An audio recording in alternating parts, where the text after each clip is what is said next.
everybody sort of see?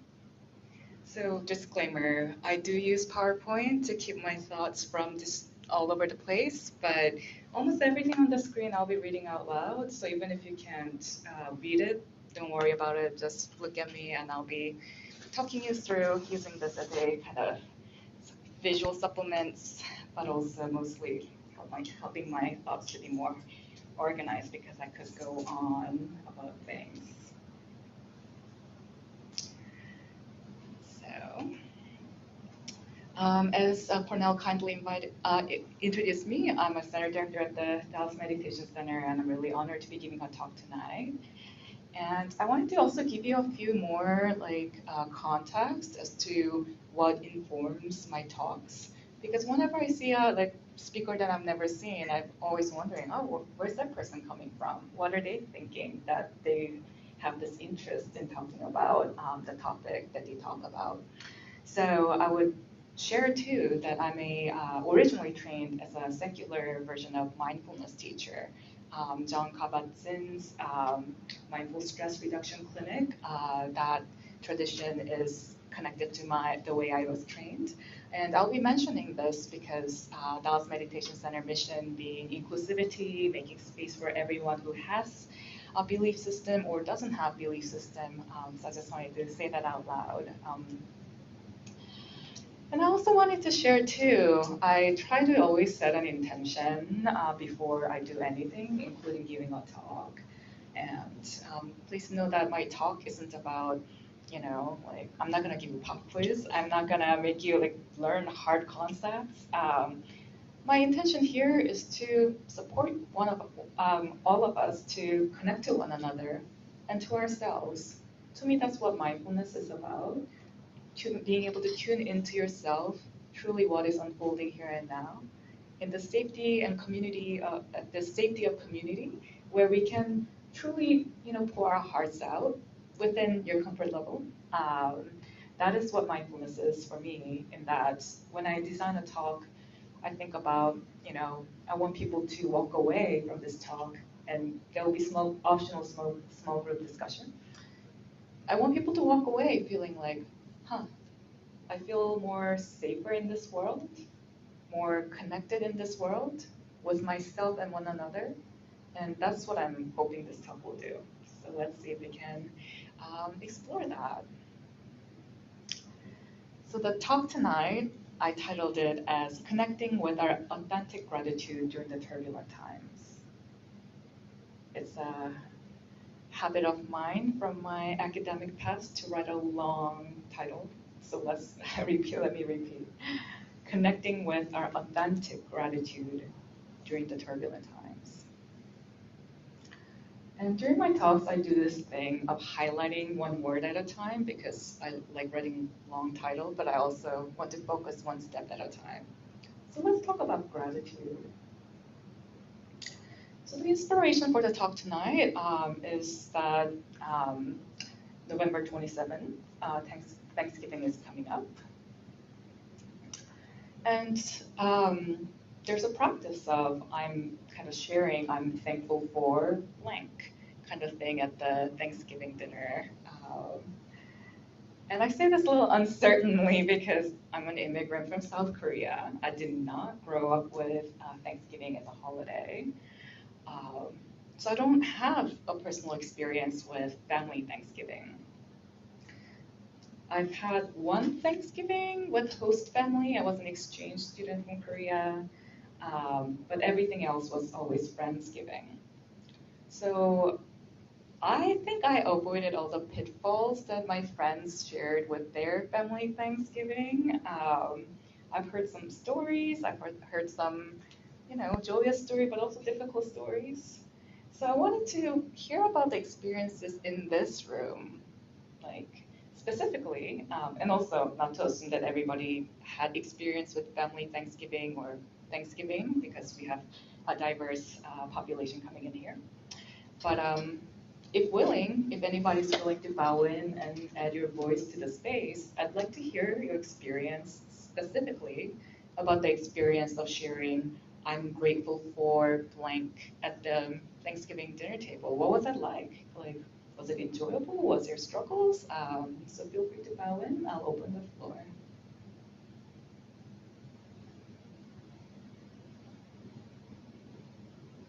Yes, please. So, my name's Kumaran Balangan. Um, I really don't have difficult stories. Actually, Thanksgiving is my favorite holiday of the year. It's the one I like having 4 days off, like Thursday, then you got still Saturday, Friday, Saturday, and Sunday. I just like watching football, eating a lot of food, feeling very full. I don't know. So I've been spared for the most part, any like serious or hard Thanksgivings. I think the only time I got upset was maybe 2 years ago when my sister wanted to have her own family Thanksgiving, and she didn't. She just pretended like they weren't having Thanksgiving, and then of course, I figured out they had Thanksgiving because she didn't want to blend. So Thanksgiving for us, there's turkey. There's also like Indian food and stuff mixed in. I just like having all two different types of food. So I was kind of upset with that. I can imagine. I can imagine. Thanks for sharing. But next year she was like, she knew. So now we're having Thanksgiving at my house this year. Yeah. All right. That's good to hear. Thanks for sharing. Yeah. Any other thoughts?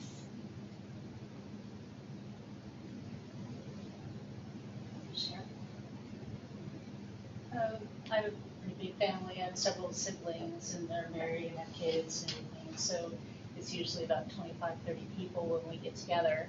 And we don't really sit around the table and say, like, I'm grateful for. We're just all grateful to be together. And food is the main topic. We usually try to take like family favorites that my mom used to make for us and all that, and just kind of recreate that and kind of in their spirit, because they aren't with us anymore, with my parents. And so it's about food and connection and family and just spending the time together, and just because it happens so rarely because we're all so busy and we're spread out. So it's my favorite holiday too, because it doesn't have any gift giving or anything associated with it. It's really just about connection and family and love and joy. Thank you. Anyone on the Zoom? Just wanted to make sure people on the Zoom feel like they can speak up too. Going once, going twice. I'll say, I always kind of felt like if I didn't go to Thanksgiving, I felt a little lonely. But when I went, I kind of wished to be back home. So it was sort of like, it felt like it was so damn back. So. Thank you for sharing. All right. Yeah, so there's diverse experiences, spoken and unspoken experiences. Thanks for sharing. It's always good to see reality check. I was friends with artists, and they're dramatic folks, so maybe that's the story that I heard a lot. But yeah, and also this thoughts. This talk was inspired too because of my struggle with gratitude, and I'll be kind of describing that to see if what resonates, what doesn't resonate, and see what happens. Yeah, so although I don't have experience with family Thanksgiving, my parents often asked me, like, what are you thankful for frequently, as a kind of a way of guiding my attention. The problem was, though, that when the question came, the timing of it was usually when I was expressing disappointment, sorrow, or anger. So I struggled with gratitude exercise at the beginning of Sangha. Sometimes I'm just like, no, this is a different situation. I had to like remind myself. Because don't get me wrong, gratitude exercise is a great exercise to really realize how many things are going well, what resources that we have here and now. But context always matters. Because at the time when I was experiencing this, I was a teenager and placed in highly competitive school system of Korea. that was rife with severe corporal punishments and unreasonable hours that was the norm of Korea at the time. And I was struggling with depression at the time. So in that context, to be asked, what are you grateful for, in response to my attempt at connection and emotional soothing from parents felt like disconnection and invalidation. And I also felt that gratitude seems to exist in certain range of emotion, is inviting in joy, upliftedness, feeling comfortable, safe. And sometimes it's hard to access those feelings, but then you may be being asked to perform those feelings. So that was the danger of gratitude exercise that I experienced. So again, just to acknowledge, the sense of gratitude can be difficult to access when times are tough, when you're going through a hard time, and when there isn't a sense of safety. So here I highlight turbulent times,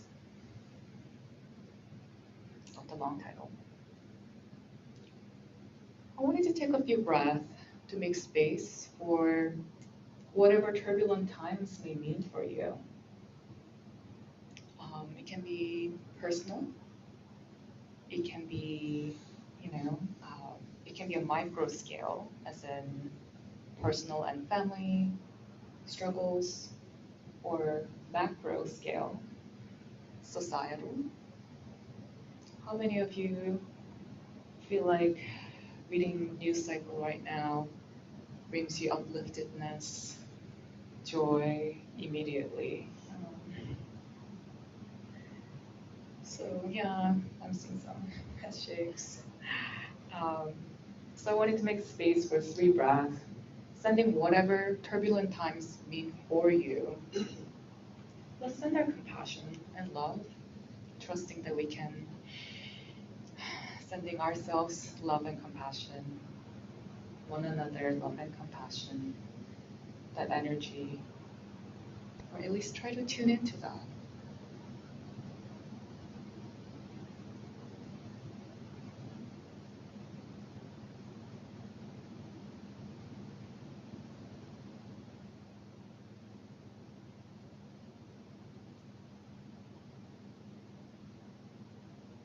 That was my 3 breaths.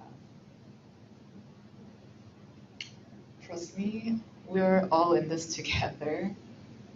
This ups and downs, influx of human life, just what we experience, what we must experience, and also this instability that you may be seeing in larger scale. So if I were to go back to what I was sharing earlier, when there isn't a sense of safety, when there isn't a sense of connection, how gratitude is hard to access, I was thinking that it might be difficult to access gratitude sometimes for some folks during this season. I hear about, I'm a millennial, some of my friends feeling like connecting with their family is going to be difficult with everything going on. So why am I then still talking about gratitude? And what do I mean by authentic gratitude, as I talked about it in the talk, at the title? To answer this question, why I insist on authentic gratitude, I need to first introduce a practice, and we'll be doing this practice together. It's called Looking Deeply practice. Looking Deeply is a Plum Village translation of Sanskrit word vipassana, which is often translated as insight or clear seeing. I feel like Thich Nhat Hanh's words kind of portray and define the word better. So let me just read a quote from the Heart of Buddha's teaching. So this is what he means by looking deeply. When we look deeply into the heart of a flower, we see clouds, sunshine, minerals, time, the earth, and everything else in the cosmos in it. Without clouds, there could be no rain. And without rain, there will be no flower. So looking deeply practice, in some way, is counting the conditions of what makes anything possible and how everything is interconnected. That one thing cannot exist in separation from everything else.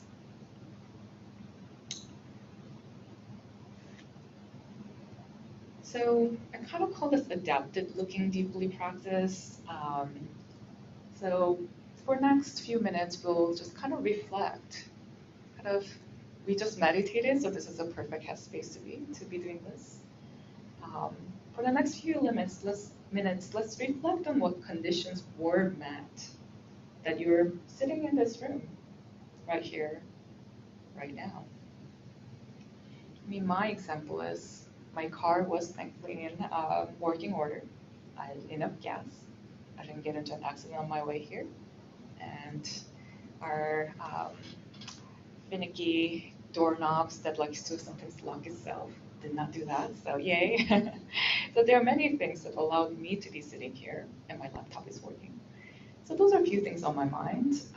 So I'll offer a few minutes of silence for us to kind of reflect on, well, how about this? If your mind works quickly, feel free to bow in when you're ready and offer what worked out for you to be here, sitting here right now. Yeah. And Really bowing in. please. I think for the century to be here, and all the hours and people to make this happen, and then the electricity and all the energy that was from power plants that became your power generation. That's the first one. Thank you. Anyone else?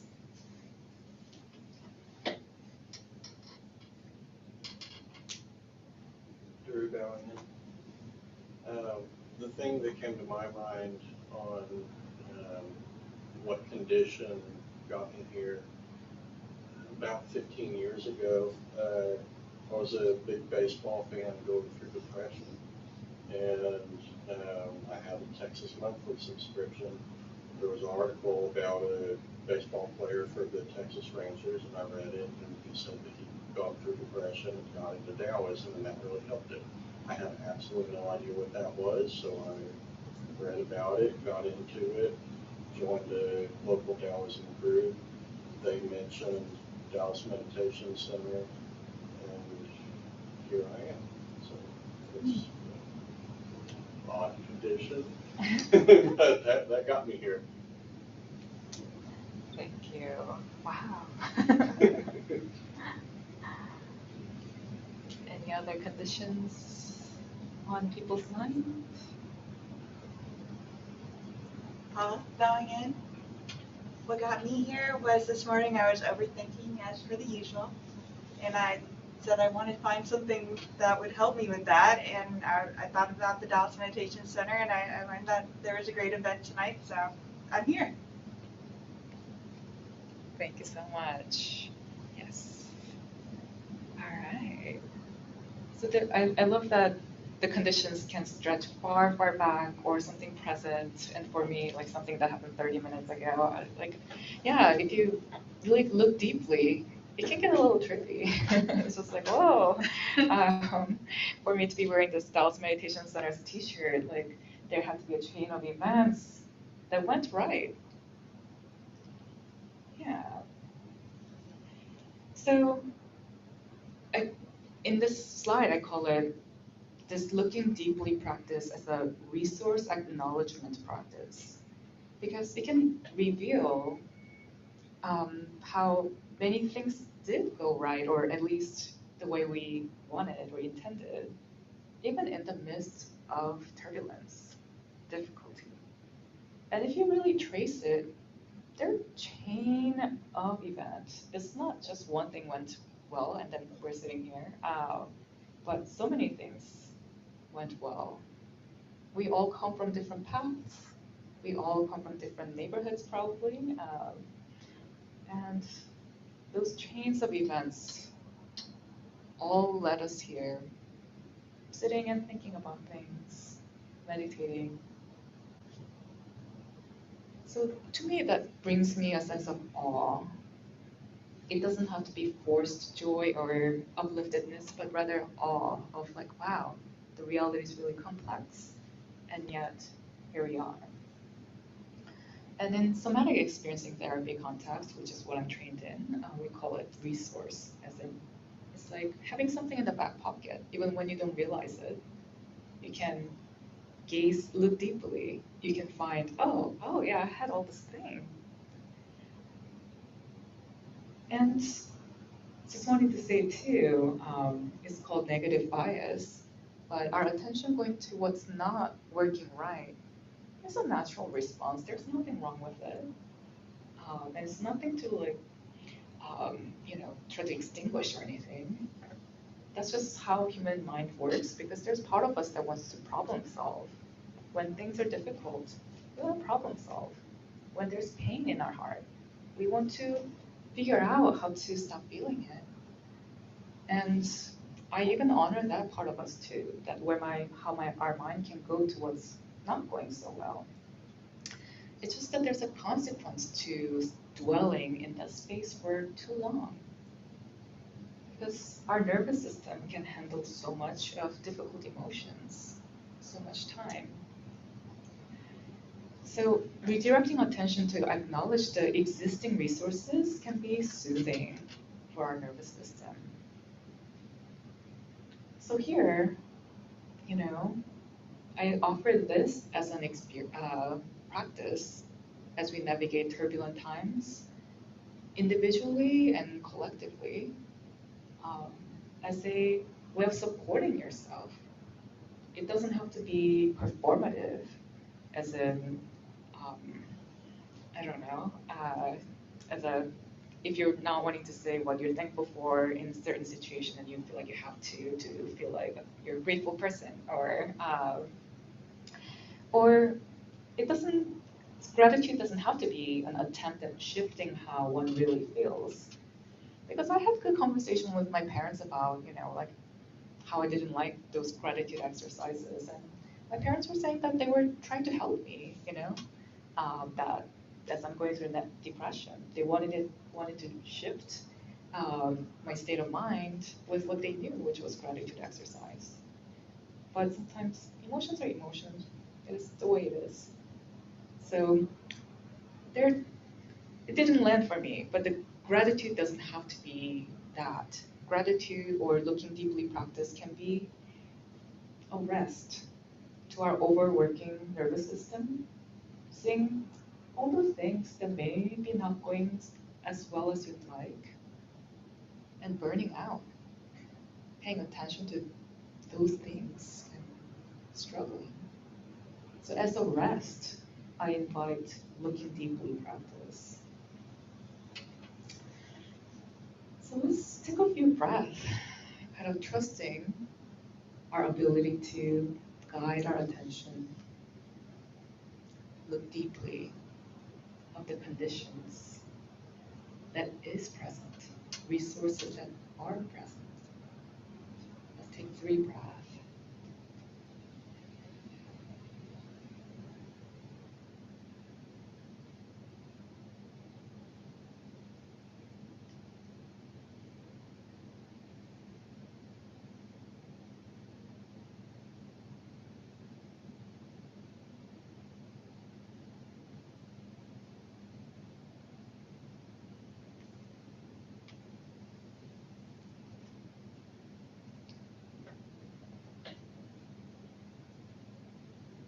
Before we move on to group reflection and discussion, I also wanted to bring a secular mindfulness approach to Vipassana insight.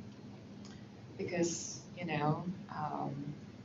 acknowledging all the things that are going right, acknowledging the conditions that are present, it might still not resonate with you. I don't know where you are in your mind, emotions. So I wanted to add this commentary that I find really helpful. Because John Kabat-Zinn, who's known for starting a mindful stress reduction clinic tradition, his book is titled Full Catastrophe Living. Full Catastrophe Living. In the book, he says, my publisher asked me to reconsider the title. Full Catastrophe Living. Who wants to read a book about full catastrophe living? How to make things right, how to feel better, and that's what people are looking for. But he says he insisted on full catastrophe living because to him, that is life. Things fall apart. Major crisis unfolds and transforms. There's everyday annoyances, full spectrum of experiences. And that's why he wanted to call it full catastrophe living. The full range of experience. And he suggests that mindfulness and vipassana, the gazing deeply at the complexity of our condition, is helping us to embrace the life's reality from the space of resilience. We survive these catastrophes. We survive impermanence. We survive changes, loss.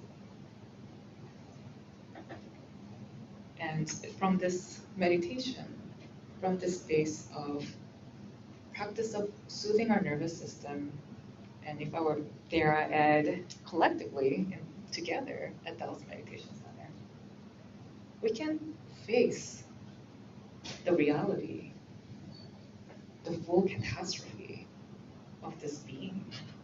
How wild is that?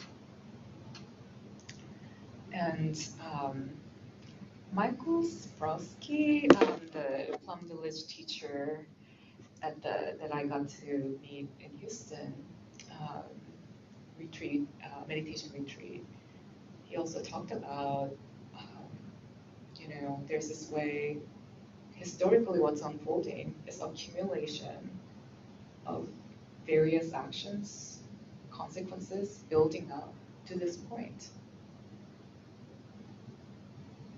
So if we can find that space of being able to observe the full catastrophe from the space of centeredness, these are the conditions that brought us here, where we are here and now.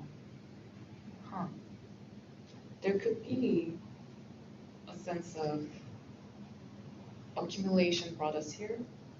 These are the conditions.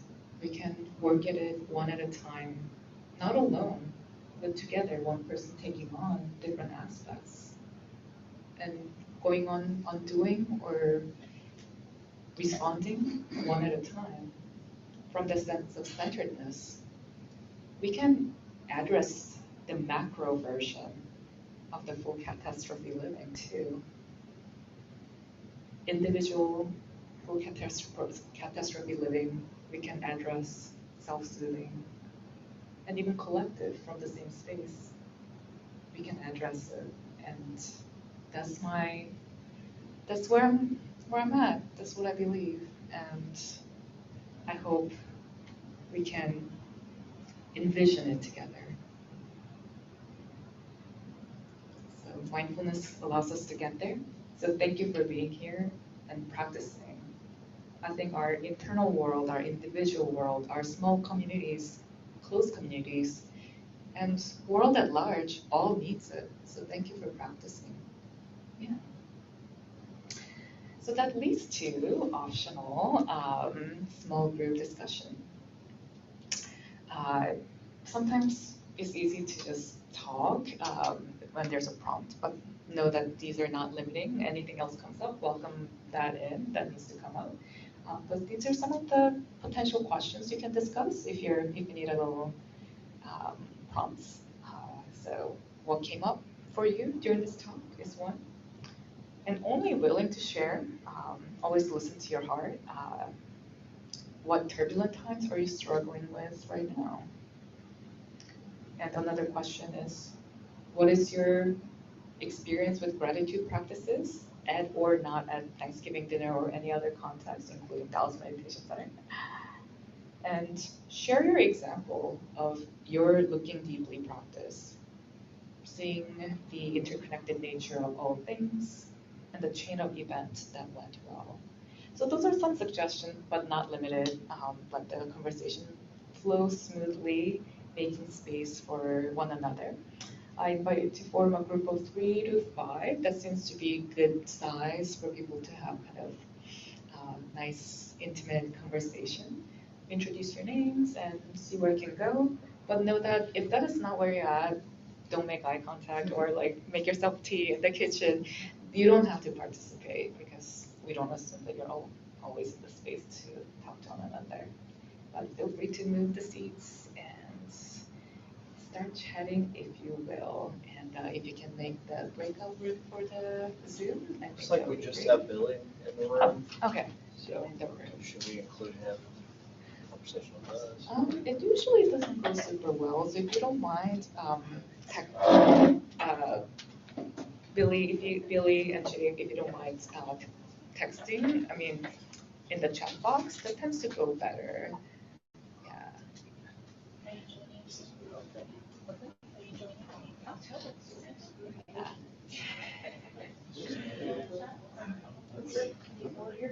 I'm Paula. Yeah.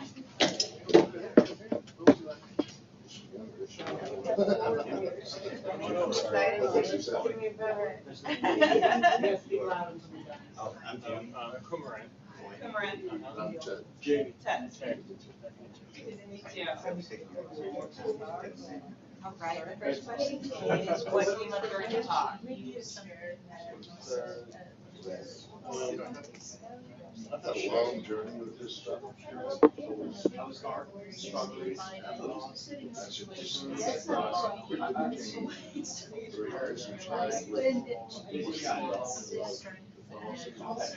And so I knew there was something up there. Percentage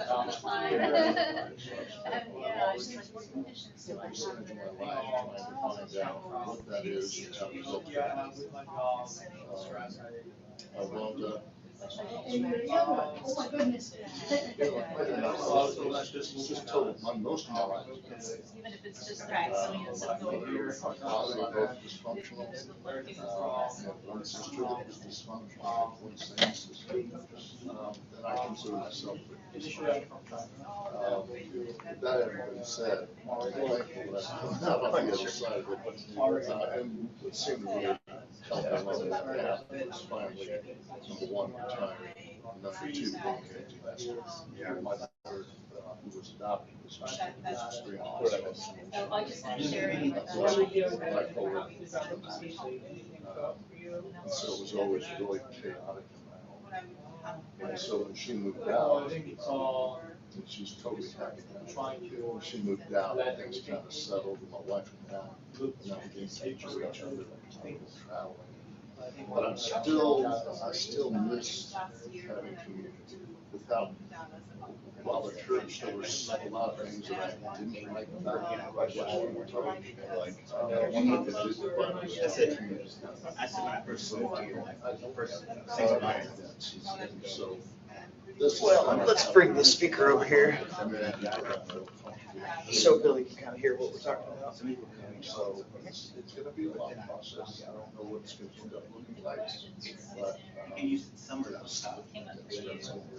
So that's where I am. move somewhere and get to know people.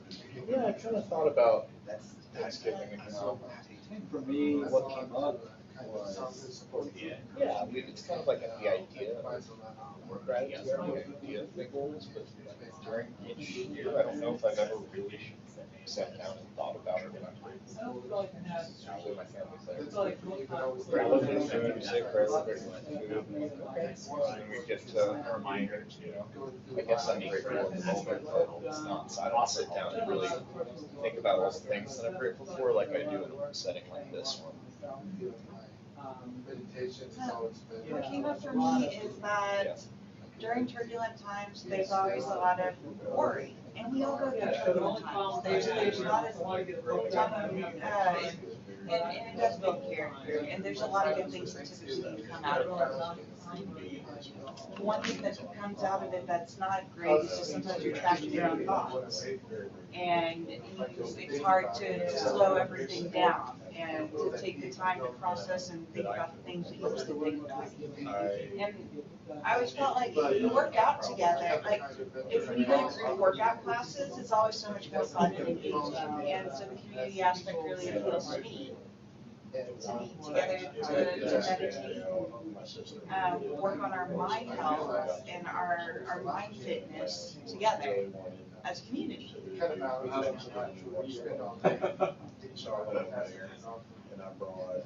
I'm not sure what came up or why I'm here tonight, or just becoming live by myself, have family in the area, so it's also very nice to be around like-minded people, to feel connected. There is a lot of chaos going on in the world. I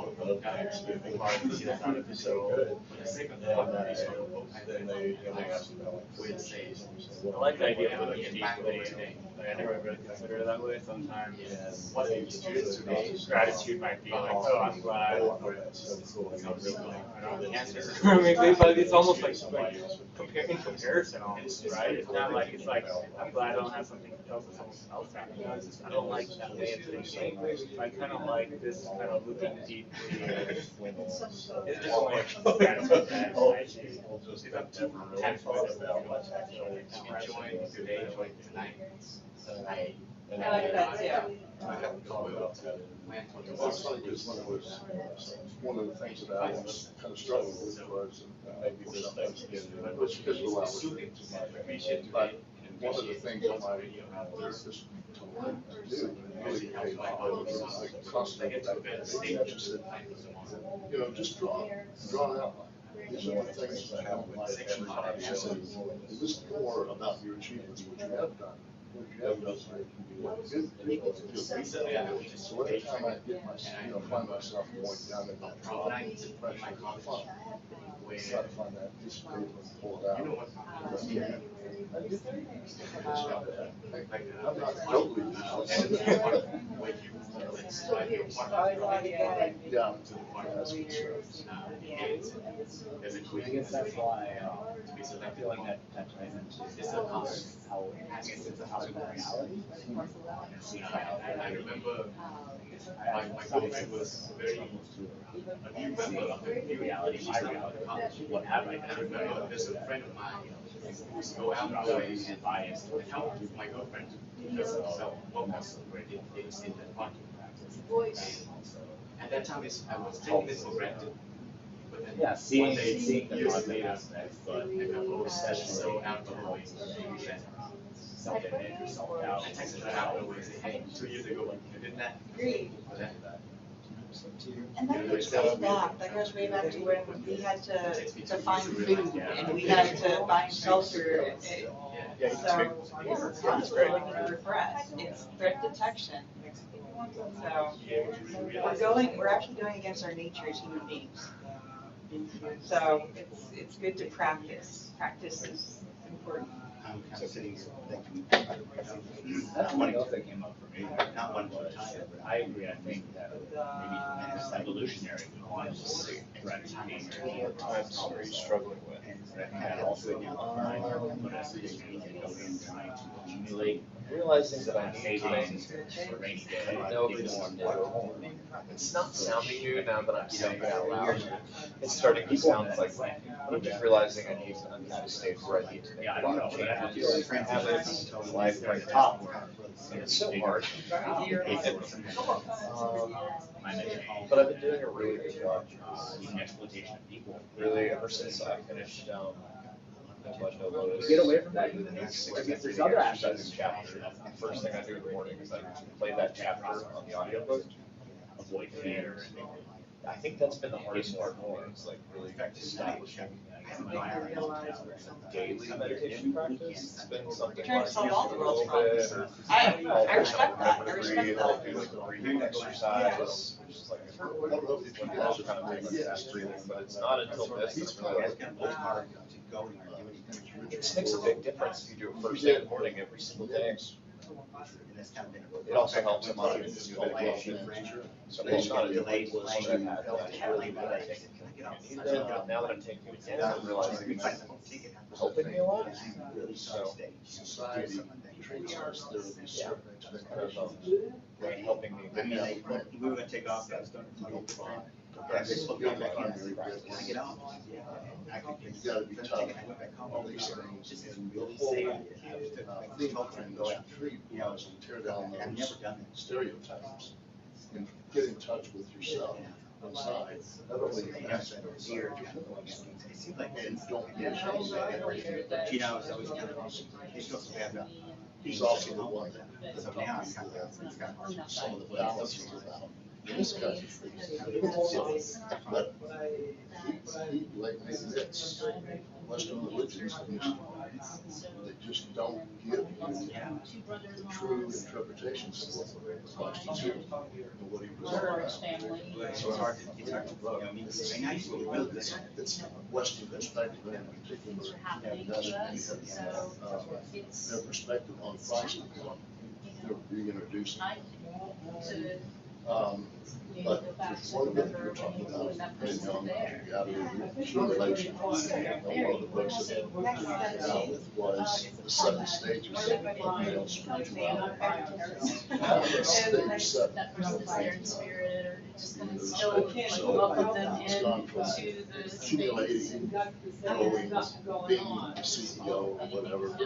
Now, part of who cares? I know that sounds You negative, focus not on it's all not that really external negative. stuff, focus on yourself, find peace within yourself. Because now is the time when And you then no enjoy matter what most happens, spiritual. we'll still be, we'll work through it You guys together. got to So, because I think a lot of things are so parallel to it's that. all happy times, I've but got people like, you know, just crazy. are the ones. This guy was all about spirituality, so that's why.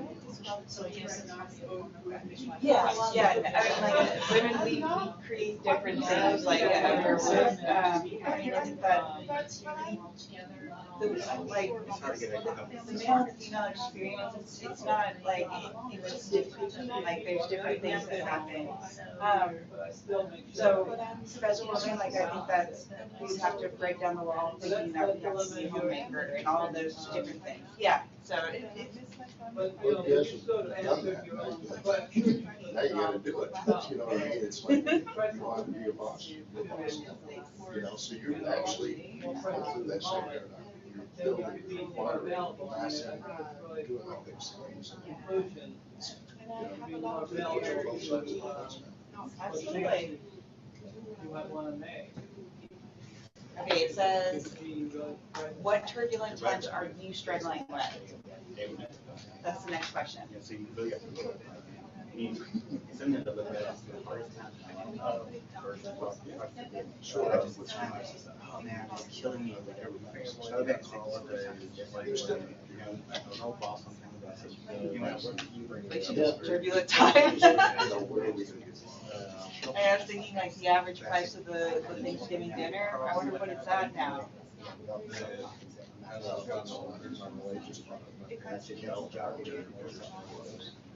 Sorry, but sometimes we were kind of under the gun. When I was a kid, I was down at 20 pound plus turkey, and I would 10 to 12 pounds. On one hand, I have consciously thought what is the reality? As they get older, I'm how much you run to shake up the reality. Reality you're here. That's, you know, and the things you like to know about the year, you know, I'm willing to say how much finding a new job, but you know, how much you work so finding a new job. It's more like a award nomination. It's a good defense, you know, Somewhere in Washington, this country has never been friendly to China. You know, it's a little bit sad news that When I get to, I think I was a bit more worried. less worried, but I you need money, you need a lot of skill. And then I was also not a job until I could get an offer. Congratulations! When I recognized that, I'll start that at the end.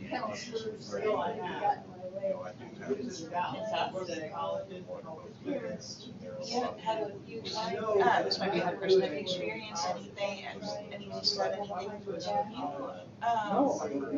Okay. Yeah. But also, I think it's also learning to and that's kind of an area. So I like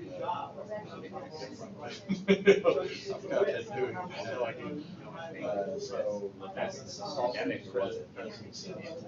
Rhetoric. I like that. Yeah, but like, It has happened. regardless of what's going on here. Right, it's a weird thing, but As bad I as think that's a You good get, or you get the rain, or you're going to. So I don't know, that's Thanksgiving, they're moving on to, for being conscious and grateful. But, There are yeah, a lot of that's medicine it. out there, it's like, Yeah, you have to have somebody. So I think it's tricky. Like, even if it could be acknowledged, who knows or No, not. that's a job. Not really. They never know the possibilities.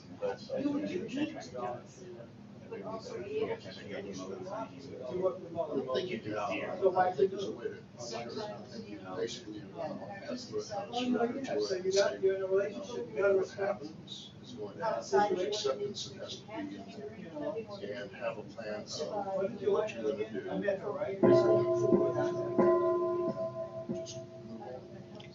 At your own pace, returning to Big Circle to get ready for closing this particular gathering. But if you have some final thoughts, feel free to finish the final thoughts.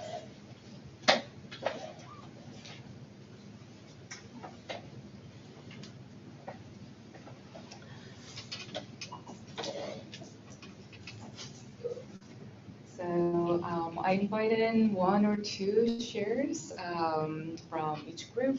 The invitation here is to share what you shared, what came up for you, rather than share, oh, like someone said, like, because that person might not have intended their share to be shared to everyone here. So let's see if one or two people wants to discuss what came up for you during the small group discussion.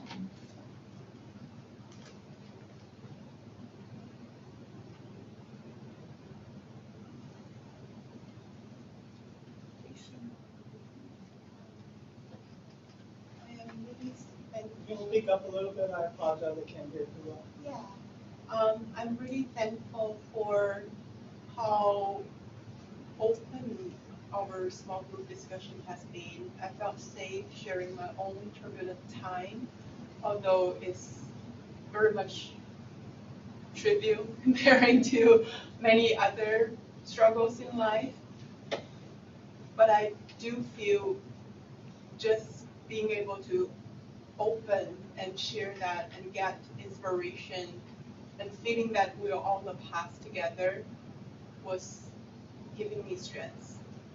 心包营养。 Thank you so much. Any other? Yes.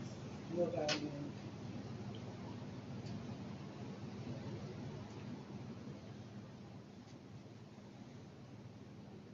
To a large degree, most of the obstacles we deal with, and you may not agree, are obstacles we create. So, knowing that gives me a lot of power, how I want to be with things. So even when I saw the name of your talk, like I just kind of held back, like what turbulent times? Because it really is a perspective. It's really, stuff happens. And that's why this practice is actually pretty beneficial because it gives us a lot of tools to deal with things. Especially, you know, you don't die in this practice. You continue. You may lose your physical form, but you don't. So, yeah, that's what's there for me. That's what was in the group, and the points of being present to every day, to the wonders and the beauty of living today. What was the name of it? You said a book, right? Yeah. What was it about? Maybe you should talk to someone. It's a therapy. Maybe you should talk to someone? Yeah. Oh, I thought there was another one too, but yeah, but the book about the points of being present every day, is that the one? Yeah, the quote is, "You will never get back today because it's gonna be gone." Oh, that was from that book? Yeah. Okay, yeah, that's an important thing to recognize. Yeah.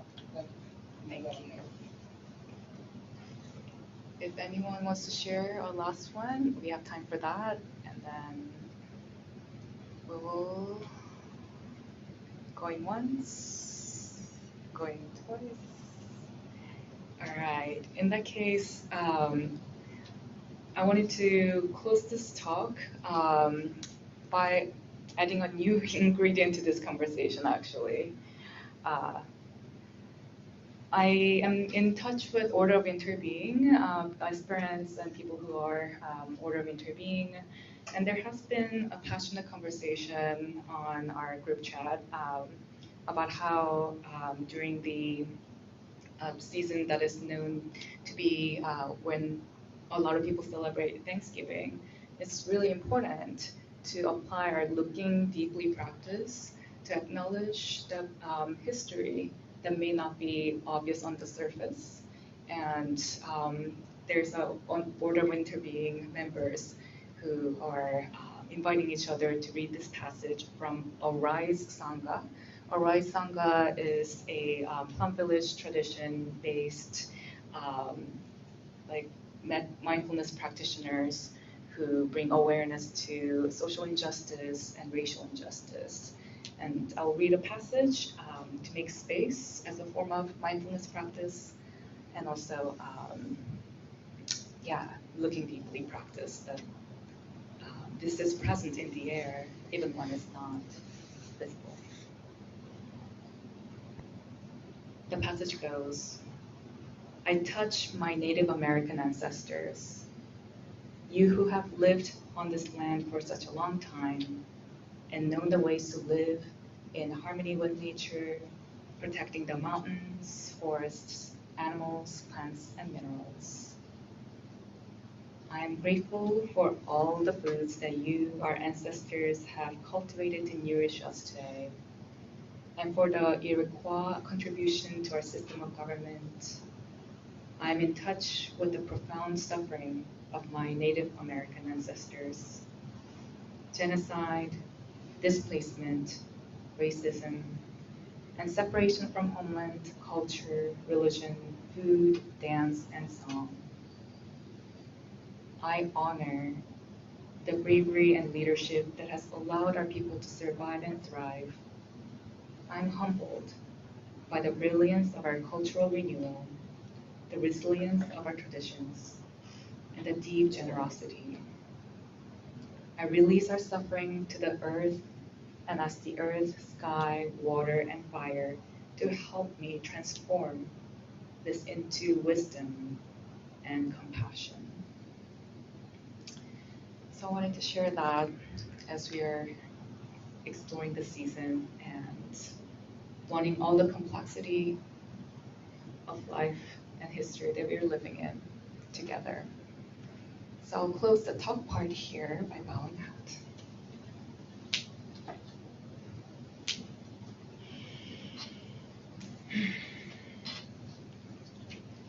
Keep going? All right. By keep going, I mean transition to announcements. This is when I usually make announcements. I'm gonna stop share here. And let's see. So thank you for joining us. We are Tao's Meditation Center is a nonprofit organization that is interface, secular friendly, and try to make space for everyone. And to do that, we want to support people who are financially struggling. So we make our core gathering to be donation basis. And to keep our door open on donation basis is challenging. So if you're in the financial health to be able to donate and support our mission of making space for connection and contemplation and meditation, on your way out, there's a QR code at the sign-in table. There's also a tablet that I can assist you to offer a donation. If you're on the go, need to run, we have a little business card looking thing with a QR code for donation link, grab one. But I highly recommend to offer donation what you can. Our suggested donation is 20, but donate what you can as a form of generosity, if you will.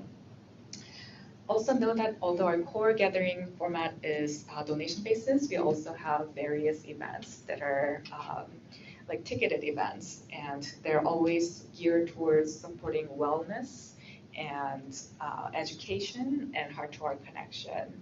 So on that note, please check out dallasmeditationcenter.com, our Instagram, our Facebook. Any events that anyone wants to highlight? Because I was thinking about keeping this one short.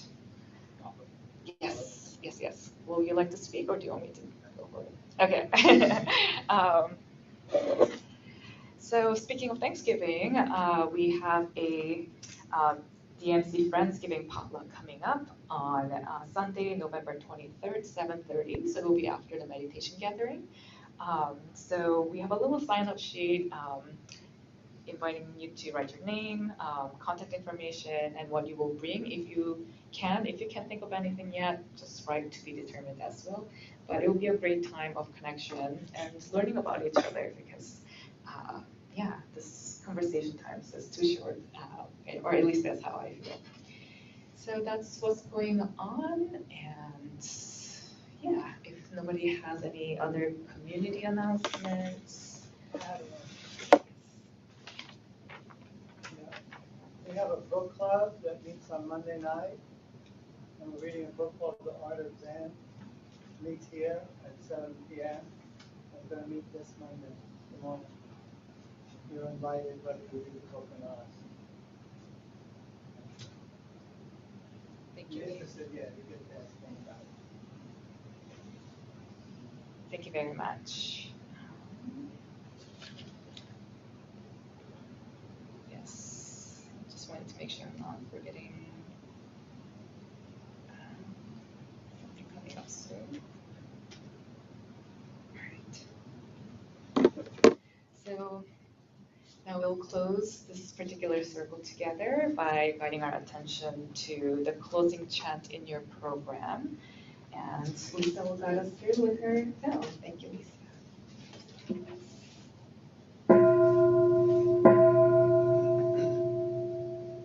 Countless Beings we vow to free, ceaseless afflictions we vow to end, limitless truth doors we vow to open, the deepest paths of awakening we vow to realize. Amitabha. Thank you, everyone. If you're new, Amitabha. the lobby. Amitabha Billy, thank you so much. And the clipboard is here. You can return the program at the sign-in table.